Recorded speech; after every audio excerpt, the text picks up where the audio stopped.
135 दिन के युद्ध में इजराइल ने गाजा पर 1,10,000 टन बम बरसाए। इस बमबारी में 67,000 लोग मारे गए, जिनमें 20,000 से ज्यादा बच्चे थे।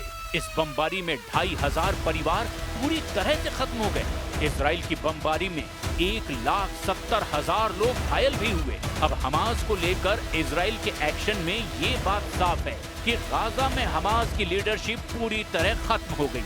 लेकिन इजराइल हमास के लड़ाकों को फिर भी खत्म नहीं कर पाया, क्योंकि गाजा में हमास के लड़ाके हमेशा इजराइल पर हमले के लिए तैयार बैठे नजर आते हैं।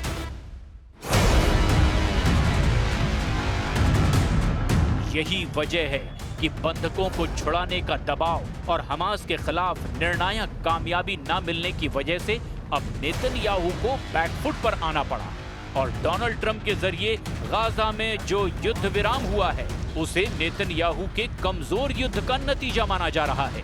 तस्वीरें अब सामने हैं। इजराइल की सेना गाजा में अपना बोरिया बिस्तर समेट रही है। गाजा में डोनाल्ड ट्रंप का शांति मिशन नेतन्याहू की बमबारी के सामने भारी पड़ा है और नतीजतन नेतन्याहू की युद्ध ना खत्म करने वाली जिद कमजोर पड़ी है। साफ है कि नेतन्याहू बैकफुट पर हैं।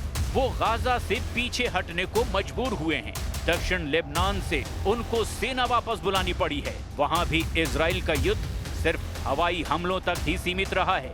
जब नेतन्याहू ने कतर में हमास की लीडरशिप को टारगेट किया, तब ट्रंप के दबाव की वजह से नेतन्याहू को कतर की अमीर से माफी भी मांगनी पड़ी। और यमन के खिलाफ तो नेतन्याहू कभी मजबूत नजर आए ही नहीं, क्योंकि यमन पर बमबारी के बावजूद हूथी ने इजराइल को टारगेट बनाना नहीं छोड़ा।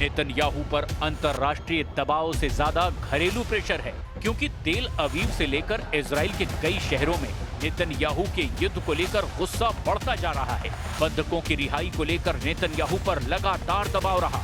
इजराइल की सड़कों पर लोग ट्रंप और नेतन्याहू के पुतलों के साथ प्रदर्शन करते रहे और ये तस्वीरें ऐसी हैं जो व्हाइट हाउस में भी देखी गई। यूरोप के शहरों में भी यही मैसेज गया कि इजराइल की जनता ही अब नेतन्याहू के खिलाफ होती जा रही है। डोनाल्ड ट्रंप को भी पता था कि इजराइल की पब्लिक अब युद्ध का समर्थन नहीं कर रही। दूसरा सच ये है कि गाजा में गिरे हर बम पर मेड इन अमेरिका की छाप रही है। अमेरिका के अब भी इजराइल में हजारों टन बम सप्लाई किए जा रहे हैं। החטופים כולם ישובו אלינו. בימים הקרובים בעזרת השם נביא את כולם. לצד השמחה האדירה על שובם, הם יעמדו בפני משימה קשה של שיקום גופני, שיקום נפשי, ועם ישראל כולו יחבק אותם כדי שיעמדו מחדש על רגליהם. את החטופים החללים נביא לקבר ישראל.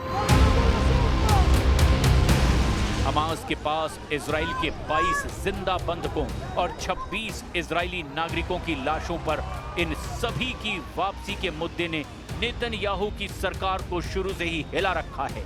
अब नेतन्याहू चैन की सांस ले रहे हैं। गाजा में अब शांति लौटेगी, इसकी पूरी गारंटी अभी कोई नहीं दे रहा, क्योंकि इजराइल ने युद्ध तो हमास के खिलाफ शुरू किया था और हमास तो अब भी गाजा में मौजूद है। हालांकि अब बंधक लौट आएंगे, इस बात की गारंटी मिल चुकी है। देखा जाए तो गाजा में नेतन्याहू के युद्ध ने इजराइल को कई मोर्चों पर घेरे रखा। इस दौरान उसकी हिजबुल्लाह से भी जंग हुई और ईरान से भी युद्ध लड़ा गया। लेकिन इन 2 सालों के दौरान तमाम कामयाबियों के बावजूद नेतन्याहू का युद्ध पर पूरा कंट्रोल नहीं रहा।